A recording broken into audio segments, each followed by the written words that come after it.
Please join me in welcoming Chancellor Brian King.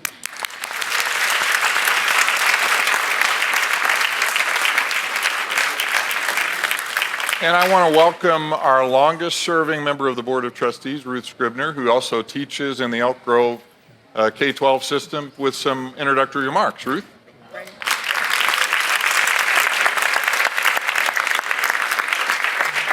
Thank you all so very much. As Brian said, I have had the distinct honor and privilege of representing the area district in that Cosumnes River College is on the board for just shy of 23 years. And I don't think it's a big secret, even though I'm not supposed to say this, but CRC is by far my favorite college in the district. And I say that with all love. I lived for 17 years, only about a mile from the college.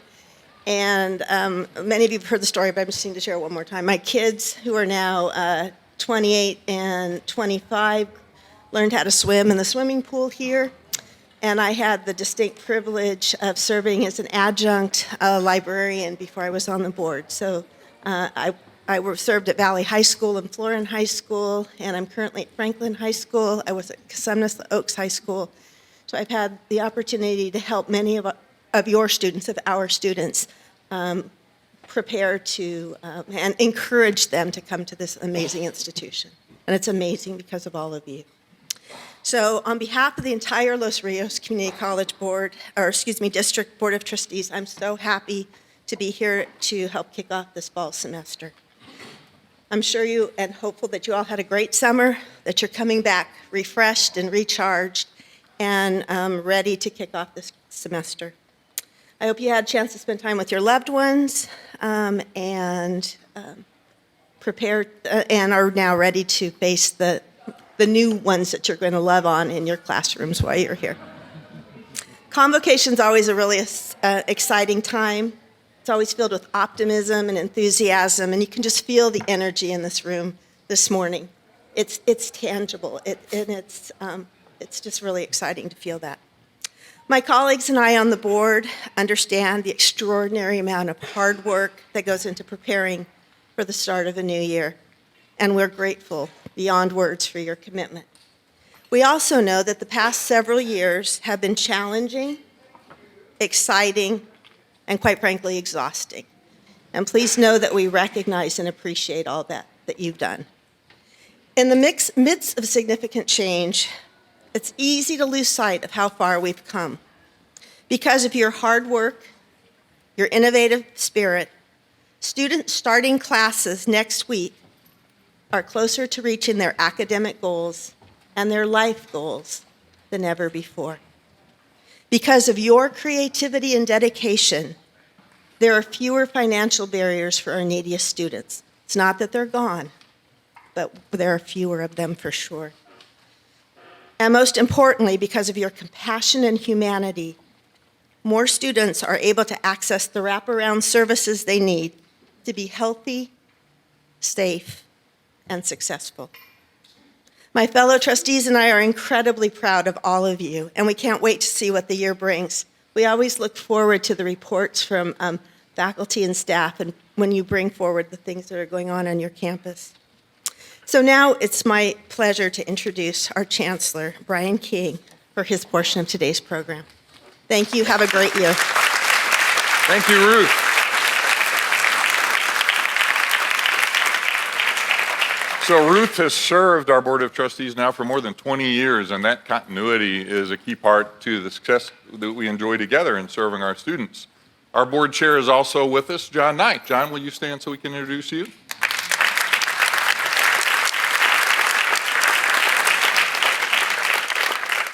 And I am very fortunate to work with an outstanding group of women and men at our district office. In the interest of time, if everyone will stand, we'll introduce you. Oh, hang on, sit down for a second. Pamela Haynes. Got off a plane from Los Angeles last night, got home late, and is here today. Pamela Haynes, also a member of the Board of Governors. Do we have any other board members present? All right. Now, our district office staff. Will everyone stand? The women and men who are doing a great job helping you at the college level. We don't have time to introduce everybody, but I want the three newest members of our team to come forward so you can put a face with the name.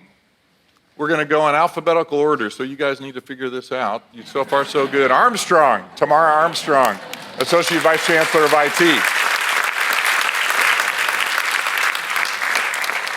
Now, Ryan Cox, I saw Ryan a minute ago. He's theoretically retired, but we know what that means. He's still here.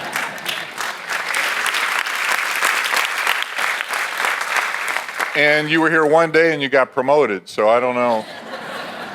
We miss Ryan in the district office. Our loss is your gain. And his successor, you're going to get to know Jake Knapp.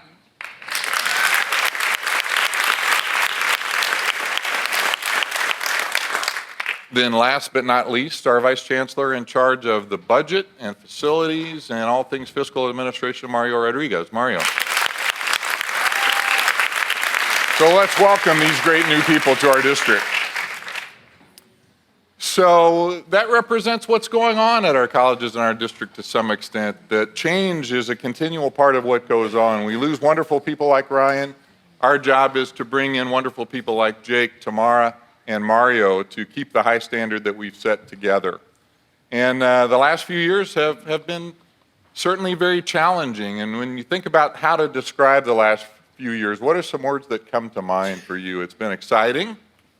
It's been challenging. It's been frustrating at times. Pace has been quick. It's been uniting more often than not, sometimes divisive as we have conflict and differences of opinion, which is really understandable and healthy. But in every instance, absolutely transformative for our students. And today is really a celebration of the great work that you've done.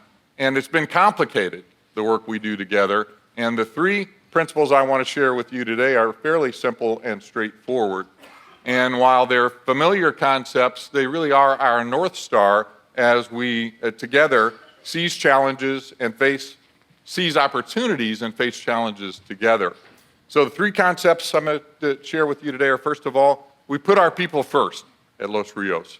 We put you, our employees, first and work hard to meet the needs of our people, number one.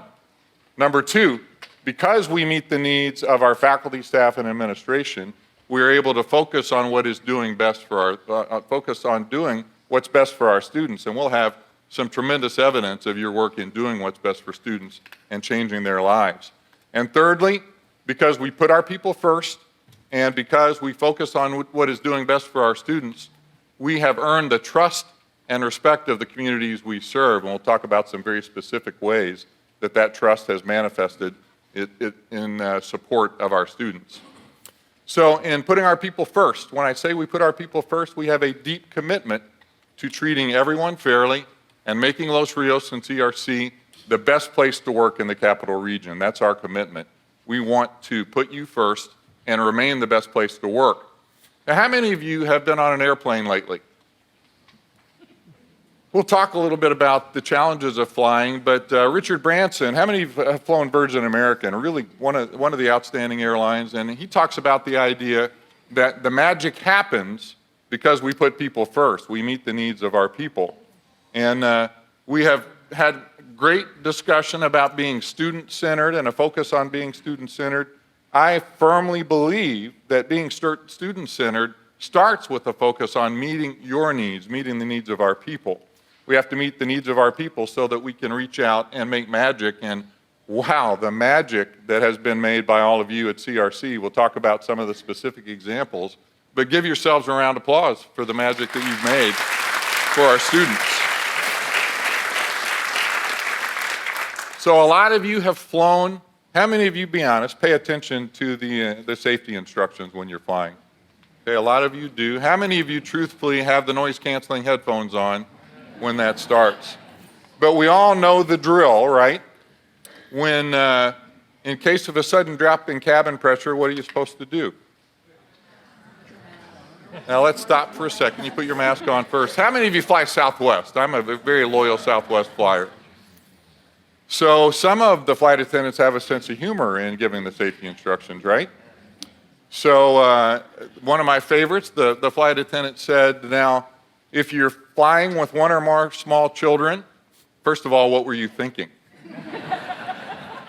And if you do have two or more small children you're flying with you, she said you should put your mask on first, then what do they say you should do? Pick your favorite. Oh. You're saying pick your favorite? The one that I remember is, she said that, not me, to be clear. What the flight attendant said that I remember was pick your kid who has the highest earning potential and put the mask on them next.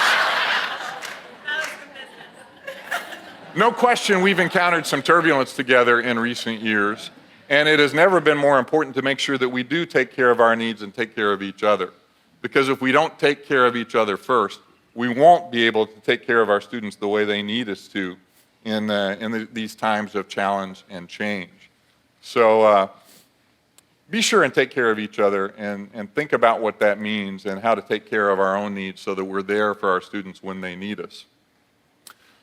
How many of you are new? I got a hunch we've got a group that's new right here. If you have joined CRC within the last year, stand up right now, please. Welcome.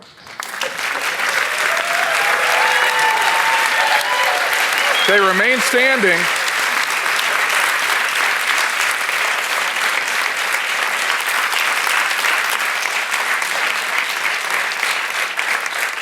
That is exciting. That's just within the last year. If you've joined Los Rios and CRC within the last 5 years, stand up. Remain standing. Okay.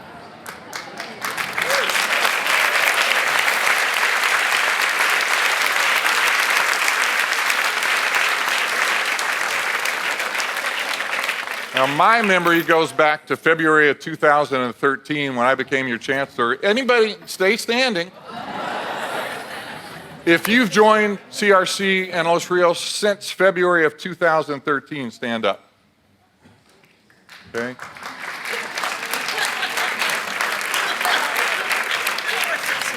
Now you can sit down. So, for all of us who have joined Los Rios since February of 2013, and you look around, that's maybe half of the room.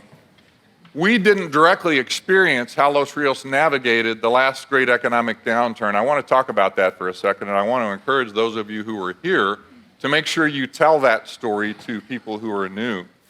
Remember what it was like in 2008 around the state, that community colleges were having tremendous budget difficulties, and more districts than not had layoffs of full-time employees. It is something we should all take pride in, that the Los Rios district planned in a way and used reserves so that there were no layoffs of full-time employees. And we have board members here and trustees Haynes and Scribner who helped lead that. Let's give them a round of applause for that commitment.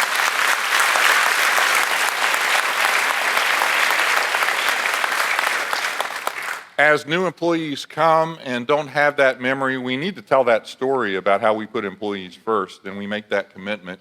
And we value fiscal stability, and we navigate the highs and lows without having the roller coaster that so many districts have, because we put people first and we plan in advance. In the last couple of years, a cause of unease has been major changes in our state funding formula. And there was a concern that maybe we would go off a fiscal cliff with the new funding formula. Now, I can tell you the good news is that we're doing okay under the new funding formula. We haven't had a huge windfall, but we do have more resources than we would have had under the old funding formula. And we, in fact, have done so well in leveraging our resources that all employees who were eligible got really good news, either in a direct deposit or in a paycheck, that our board was able to present a 6% retro check to our employees.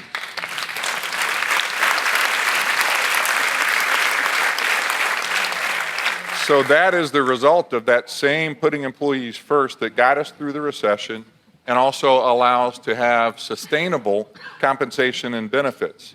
And in addition to the retro check, many employee groups also have an ongoing increase as well, and both of those things are important moving forward.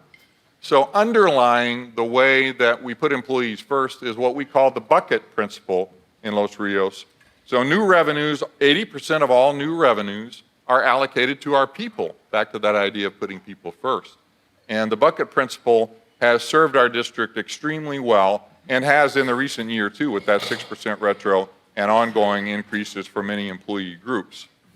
Moving forward, we will continue to do what we can to maximize revenue, and the new funding formula is still 90% based on access, but there are ways that we can do things besides increasing the number of students we serve that will help increase our budget and also help our students.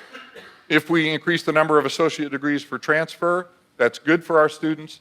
That's also good for our budget. And I was watching Sacramento State President Robert Nelson's fall address yesterday, and he mentioned that associate degree for transfer students are completing more quickly than their native juniors. So very impressive what's happening with ADTs.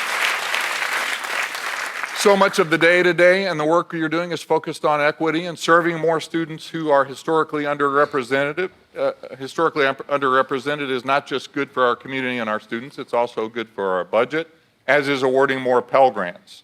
These are things that we can do that are incentivized in the new funding formula and also very central to our mission and what we do. So, economy's still doing pretty good so far. I don't know when the next recession will be. If I knew, I probably would not be speaking to you today. I would be figuring out how to get very wealthy on what's going to happen. But I can tell you that our board and our leaders have worked together to restore the reserves that got us through the last recession. All those reserves have thoughtfully and gradually been replaced. So we're not recession-proof, but we're as recession-resistant as any community college district in the state of California. So we're ready to get through the next recession. We don't look forward to it, but we're ready. So a final way that we are putting our people first is by recognizing that safety is a top concern. And in my 7 years, every time we've asked employees about concerns, safety is in the top 3. Later today, we will have an opportunity for safety training.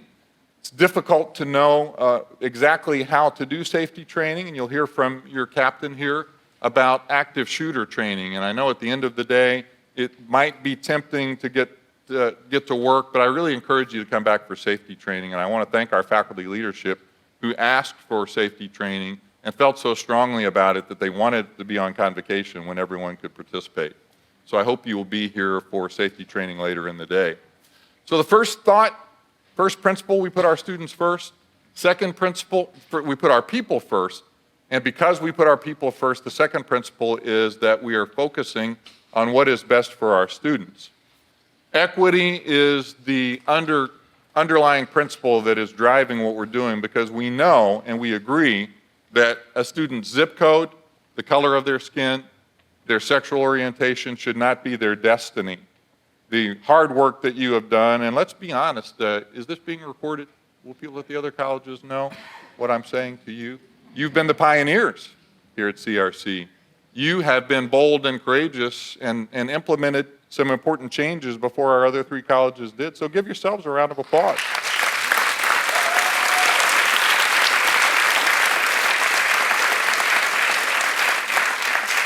You have had courageous conversations that will continue today, but you've taken courageous action. And about 3 years ago, we adopted our district-wide strategic plan, and the umbrella for our equity work is in pathways and guided pathways, and we said that our number 1 goal was to build pathways for our students so that they could achieve the goal that they tell us is important. And we know for most of our students, the goal that they tell us they want to achieve is a certificate or an associate's degree to help them in the world of work or help in further education. So we've been talking about guided pathways, and another kudo to CRC. You were one of a small group of colleges who were in the expanded Guided Pathways project statewide, so give yourselves another round of applause for being in the Guided Pathways expansion. So I was pausing to think it's hard to imagine how quickly the years go by. I have been a president, superintendent, or a chancellor in California community colleges now for more than 15 years. So I have seen a lot of data through the years, and I'm going to tell you that the next data points I share blow anything out of the water that has happened in community colleges, certainly in the last 15 years and probably in the last 50. These numbers are big when we look at the work you have done to recognize that placement tests fly in the face of equity.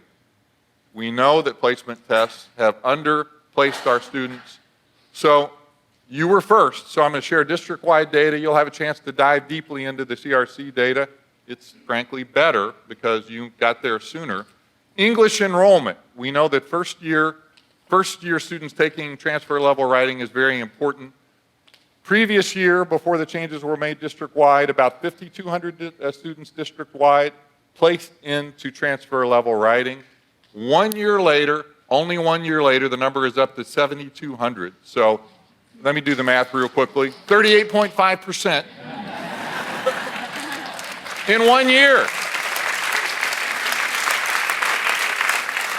So that's the number of students who were placed. The skeptic may say, okay, we placed more students, but did more students complete transfer level writing? That's a great question. The answer, drum roll. We'll do a drum roll for math, okay, Gabe? 1,220 students completed transfer level writing, first-time students in 1 year. So let's talk about math. Enrollment in transfer level math, before we made the changes district-wide, the number is about 1,900 students district-wide enrolled in transfer level math. This year, 3,200.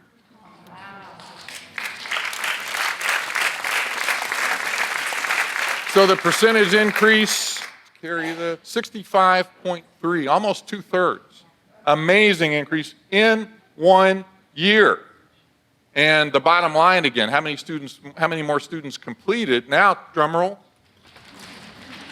749. So a huge increase in students who completed. So we don't know the answers to all the good questions we need to ask about what to do next. We want to make sure the students who aren't successful in the transfer level classes, we look at who they are. And from an equity standpoint, when you drill down to the numbers, these numbers have benefited our disproportionately impacted students and students of color even more than our average population. So this is at its heart equity work that you have done. So again, huge round of applause for being a leader at CRC.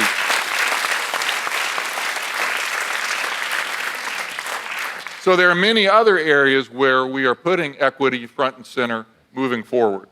And I want to talk about 3 areas very briefly that you're familiar with: dual enrollment, open educational resources, and online education. Dual enrollment, first of all. How many of you have kids in high school? How many of you would like your high school kid to graduate from high school with an associate's degree? It's happening in community colleges around California and around this country.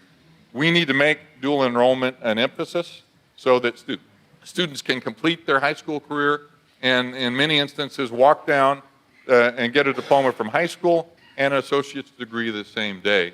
And it's an equity issue again.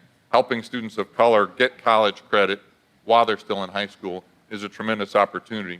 Secondly, open educational resources. First of all, zero cost textbooks. The zero textbook cost, I have to get the initials right, ZTC. Huge number of our courses district-wide have moved towards open educational resources and other ways to end up with absolutely no cost for our students. That's awesome. Understand it's not possible in every class for a variety of reasons, but the numbers are incredible. If you look district-wide, last year to this year, estimated savings to our students in ZTC classes is over $500,000. So astounding. That is money that our faculty is making possible for freeing up our students don't have to spend $500,000. So that money can go to food, housing, childcare, and very important areas that we know are barriers for our students. So zero textbook cost is not an option for everyone. We have a great partnership with UC Davis through LibreText. Are some of you familiar with LibreText? All of our colleges are involved, and I want to hear from you examples where you're using open educational resources and LibreText. I want to share one example that was just serendipity as I was walking across Sac City Tuesday or Wednesday, what's today, Friday? Earlier this week, and I saw a gentleman who had a LibreText t-shirt and a box of something, and I said, hey, tell me about what you're doing. And it was the faculty lead from UC Davis on this grant from the Department of Education. partnership with UC Davis and all 4 of our colleges. And he said, "Who are you?" And I told him.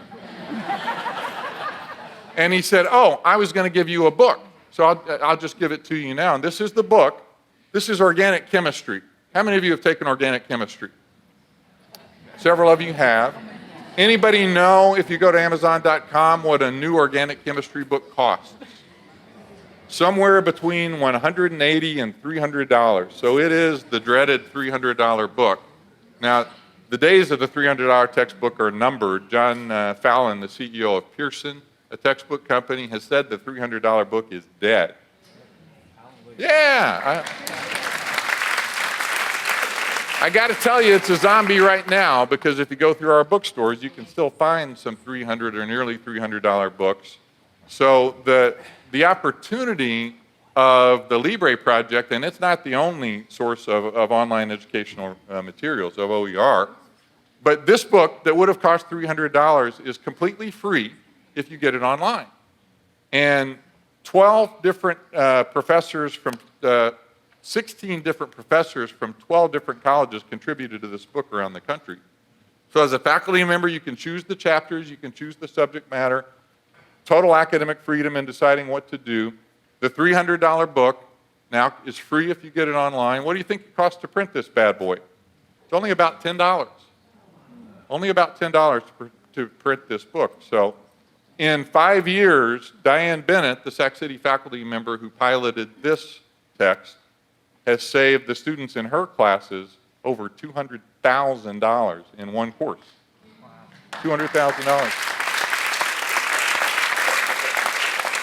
And that has led a department-wide effort that now, I believe, 12 courses at Sac City in chemistry are using OER resources, and they're saving over $200,000 a year in their department. So as departments come together and look at alternatives, it's hard work. You know, I was in the classroom 10 years. If you have a textbook that you're comfortable with and there are supporting materials, quizzes, things that help students, I am not naive. I know there's work involved in doing this, but it's a way that you can help our students by looking at options. And maybe it's not zero textbook, maybe it's not the entire book, but if you can reduce the cost your students are spending for their materials by $10, that will be an amazing change. So OER, excited about it. Let me know what I can do to help you. It takes resources, and Lisa and I were talking about that from a professional development standpoint. Let us know what resources you need to make that investment to save hundreds of thousands, and when we're talking about millions of dollars already in our district with the work underway, so thank you for that. Third area for innovation and opportunity is online. So some numbers. Oh, is there excitement about online? Yeah, I'm excited. What is happening in terms of online enrollment? Some stark numbers, students who are taking only online courses in our district. So the percentage of students who take all of their courses on ground, I should say, I think I said online, only on ground, we're down 5.4%. That's huge when you think about our overall enrollment. The number of students who are taking purely on-ground courses is way down. I told you 90% of our funding still is based on the number of students we serve. If our overall enrollment was down 5%, we would not be having a happy discussion today. We wouldn't be talking about retros and ongoing increases. But here's the good news. Students taking only online courses are up more than 12%. This is not a blip. Now, we could have a good, deep philosophical discussion about the pros and cons of online education, but it's here to stay. It's going to continue to grow, and I'm looking at our colleague Melanie Dixon. Yeah, the great line, I'll use it all day today. Our students are voting with their fingers. They want online courses. It's going to continue to grow, the online courses. So we need to recognize that this is fundamentally another equity issue, that students will find online courses. If we don't provide the inventory and do it well, where will they take those courses? At predatory, private providers. You like the alliteration of that? Predatory, let's say that together. Predatory, private providers. That's where they'll go. So we need to do online, we need to do it well. We have a course inventory that's growing. The next frontier for us will be to make sure that you can complete degrees fully online. And then once we have a robust inventory of associate degrees for transfer degrees online, we want to partner with public institutions so that students can complete a baccalaureate fully online. If their life requires that, a single parent working who has responsibilities at home, who can't come on ground, we want to make sure that we're meeting that need. What do our online students look like? Some demographic facts that I think are interesting and informative. Do you think more of our online students are male? How many of you think we have more men online than women because men tend to use computers more? Nobody thinks so? You all are very perceptive. About 2/3 of our online students are female. And the thought is sometimes that our historically underrepresented students may be less likely to take online courses. The data doesn't show that. At one point, 23% increase in Latinx students taking only online classes. So you saw the overall increase was 12%. For Latinx students, it's twice that. So we need to do online well. There is a demand for it. We need to have more online degrees. The work is really exciting. So you're a leader here at CRC across our district. We're going to continue to do online. We're going to do more online. We're going to do better online. It's not going to be who we are. We will still have a very important on-ground presence for as long as any of us are working. But responding to the needs of our students in online education is going to be vitally important. So who do we put first? You. Because we put you first, who do we serve? Because we put you first and serve our students, our community loves us. Salaries and benefits are an important investment in our people. Having great facilities is another way that we make a great investment in all of our people and in our students. We're very fortunate to live in the Capital Region where our community has approved 2 bond issues in 2002 and 2008. And as a result of those 2 bond issues, we've had hundreds of millions of dollars in capital funds that have come back to our district. What's the total, Mario? 740 million? JP, we were doing the math yesterday. Did we agree it was 740? Okay. $740 million, and that's allowed us to leverage state bond funds, which are separate. We have to have matching funds. So hundreds of millions more from state bonds that we've matched with our local bond funds. So as we look to the future, an important decision that our Board of Trustees will consider in the coming months is a 3rd bond issue, looking at the possibility of an election in March, which would be the presidential primary in California. The headline is that if the board does decide to move forward, it would be a no tax increase issue. It would be a continuation of the current bond, and it would generate $650 million for our facilities for years to come. So we'll have a board study session early in September. The board will ask really good and hard questions about whether we have the need and also whether this is the right time. So look forward to having that conversation with our board, and we'll have a decision between now and October about whether we're going to move forward with the bond issue. So here at CRC, how many of you have worked on the facilities master plan? Much effort has gone into identifying the needs at each of our 4 colleges. If our board does determine now is the time to move forward with a $650 million bond issue, that would allow us to have hundreds of millions of dollars of resources. But when you add up all of the items identified, the demand is in excess of $1 billion. So the needs are very real. If we do go to the voters and are successful, we'll have the thoughtful discussion we've always had about which projects are going to go first and how to make sure we're meeting the needs of all 4 of our colleges. Wonderful news earlier this summer. I don't have many $100 million days. How about you? Anyone had a $100 million day? We had a $100 million day this summer when we learned that Governor Newsom was going to reduce funds from the state bond. And a project that will benefit CRC from that release of funds is the next phase of the Elk Grove Center. So that's exciting, isn't it?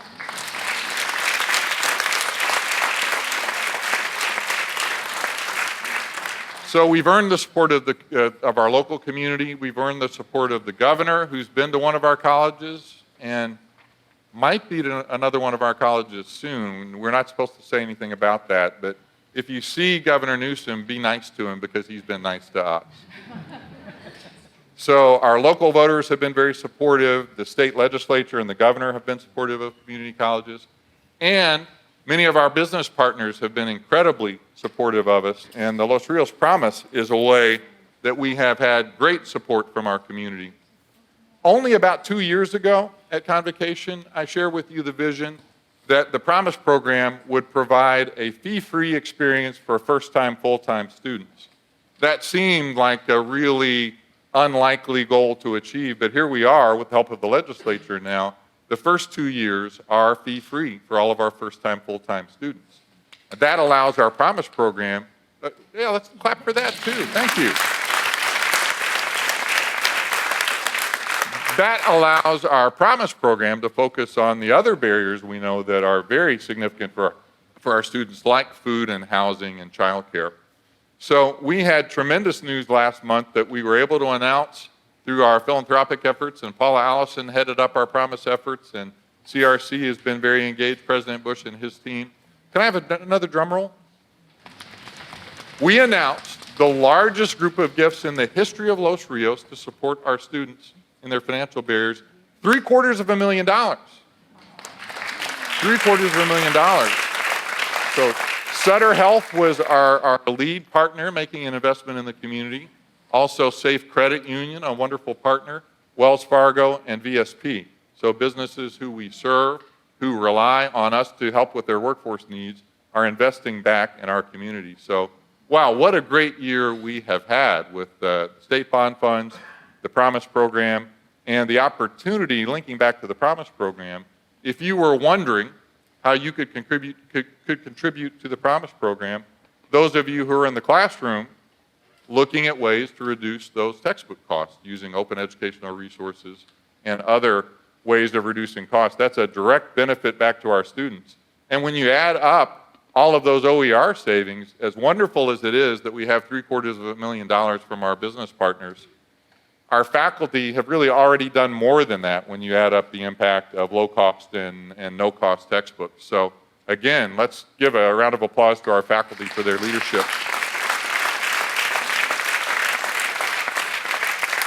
So in conclusion, I have never been more proud of our faculty and staff than in the last couple of years, rolling up your sleeves, making courageous changes in how we serve students, and having the tremendous results that we can point to. Courageous conversation is a great thing, but it's led to courageous action. We've put you first, and we'll continue to put you first. As a result of that, we'll continue to focus on doing what is best for our students.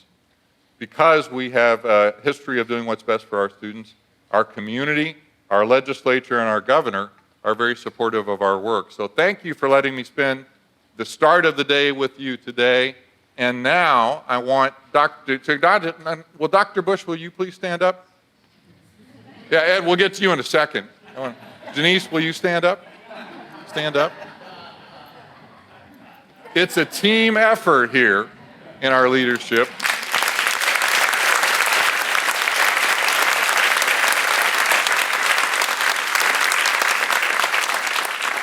Janice is just an incredible person, as all of you know, and it's a team effort. And for someone who's a college president, the family makes sacrifices, and Janice has made a lot of sacrifices in supporting Ed. And Ed, come up here for a second. I'm going to pass the baton. All of you know that I am smart enough to know that I don't want to follow Ed Bush.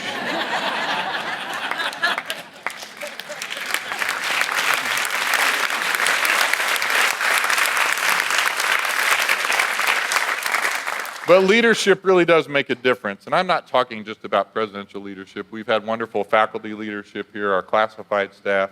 We have great board leadership.